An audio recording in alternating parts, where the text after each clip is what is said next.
Bonjour à tous et bienvenue encore une fois sur ma chaîne YouTube pour cette nouvelle vidéo.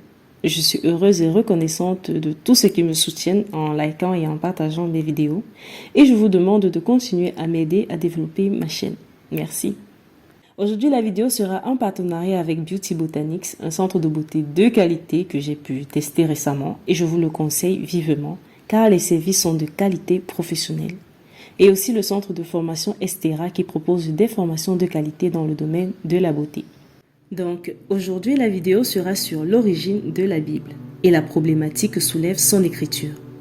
Ce thème sera séparé en deux vidéos, la première traitera de l'Ancien Testament et la deuxième du Nouveau Testament. Sans plus attendre, passons à la présentation de la Bible. La Bible se présente comme une compilation de textes rédigés ou remaniés à différentes époques. La Bible hébraïque comprend trois parties qui se sont constituées progressivement. Ce sont de la plus ancienne à la plus récente. Nous avons la Torah, qui est la loi du Pentateuque, les Névim, des prophètes, et les Ketuvim, qui sont les autres écrits ou hagiographes. À cette liste s'ajoutent les livres deutéro-canoniques des catholiques et des orthodoxes, ainsi que le Nouveau Testament propre aux chrétiens.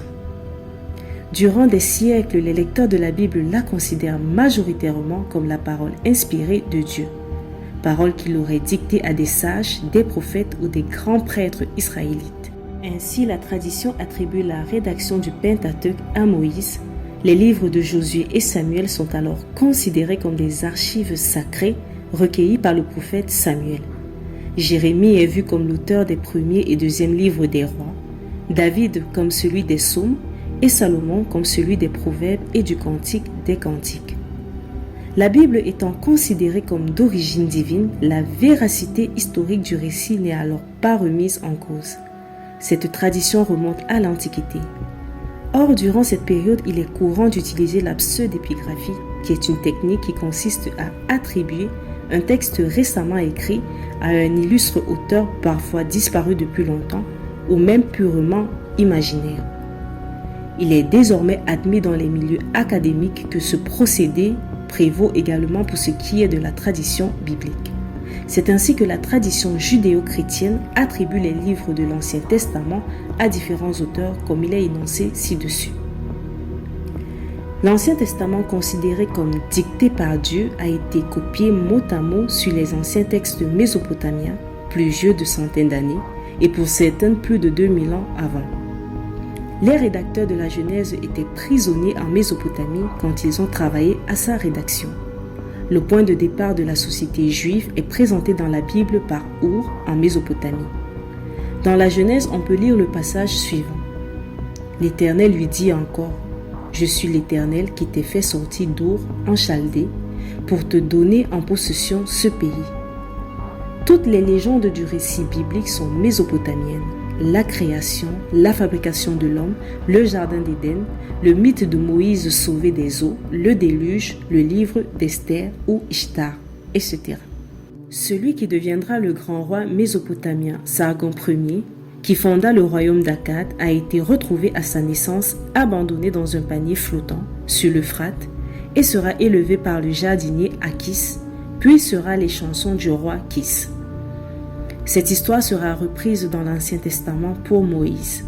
Les rédacteurs ont recopié la légende du roi Sargon en détail, en précisant que le berceau était calfaté par le bitume pour le rendre étanche. La Torah ou Ancien Testament, prétendument dictée à Moïse par Dieu sur le mont Sinaï, commence à être écrite par les responsables religieux détenus à Babylone au 7e siècle avant Jésus-Christ, alors que la tradition juive annonce qu'elle daterait de 5000 ans avant Jésus-Christ. La catastrophe diluviale équivalait à la fin du monde. En effet, un seul être humain appelé Zisoudra dans la version sumérienne et Utnapishtim dans la version akkadienne ou encore Noé fut sauvé. Les grands dieux décidèrent de détruire l'humanité par le déluge. On retrouve le thème du déluge dans l'épopée de Gilgamesh.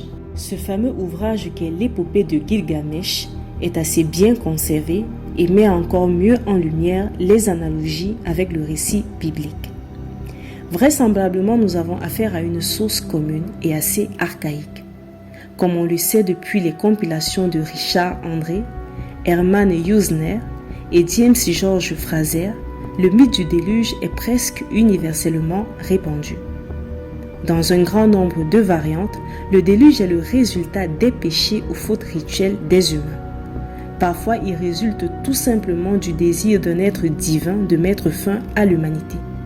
La fin du monde et d'une humanité pécheresse pour rendre possible une nouvelle création. Dans la légende de Gilgamesh, selon la version conservée dans l'épopée d'Atrahasis, Ea ou encore Enki décida après le déluge la création de 7 hommes et 7 femmes. Le récit biblique présente un certain nombre d'éléments communs avec le déluge relaté dans l'épopée de Gilgamesh.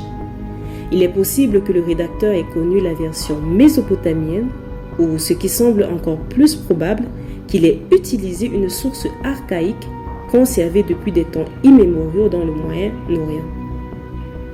Le rédacteur du récit biblique reprend et prolonge la réinterprétation de la catastrophe diluviale. Il élève au rang d'un épisode de l'histoire sainte. Yahvé punit la dépravation de l'homme et ne regrette pas les victimes du cataclysme. Les fils de Noé devinrent les ancêtres d'une nouvelle humanité. En ce temps-là, tout le monde parlait une même langue. Mais un jour, les hommes décidèrent de bâtir une tour dont le sommet pénètre les cieux. Yahvé descendit pour voir la ville et la tour, et comprit que dorénavant aucun dessein ne sera réalisable pour eux. Alors il confondit leur langage, et les hommes ne se comprirent plus les uns les autres. Dans ce cas aussi, nous avons affaire à un vieux thème mythique qui est la tour de Babel, réinterprétée dans la perspective du yahvisme. C'est en captivité en Mésopotamie que la classe dirigeante des Hébreux de l'État de Juda, vaincu, a écrit le début du texte biblique. C'est ensuite le général Cyrus, devenu empereur et maître de tout le Moyen-Orient, qui ordonna la libération des dirigeants hébreux et leur donna un nouveau territoire et un nouveau temple.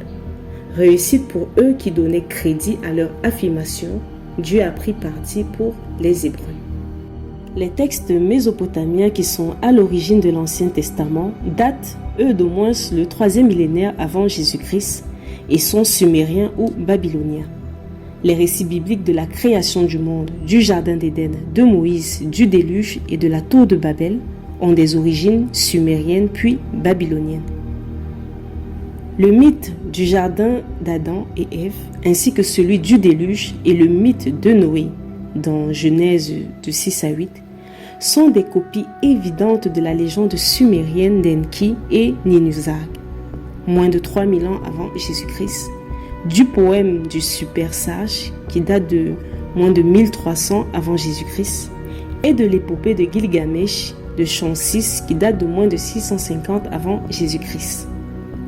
L'origine de ce travail provient de l'occupation du royaume de Juda par les Babyloniens, suite à laquelle la classe dirigeante a été entièrement amenée à Babylone en 587 avant Jésus-Christ. Jérusalem et son temple ont été détruits et une partie de la population est aussi emmenée en exil à Babylone. Jean Bottero dans Babylone et la Bible confirme la convergence entre les croyances babyloniennes et l'Ancien Testament. Voilà, c'est la fin de cette première partie concernant l'Ancien Testament. J'espère que le thème et la vidéo vous ont plu. Je vous demande encore de m'aider à faire connaître ma chaîne en partageant cette vidéo, en likant, en commentant et en vous abonnant si ce n'est pas encore fait. N'oubliez pas d'activer la cloche de notification pour être informé de nos futures vidéos. Je vous remercie et à bientôt.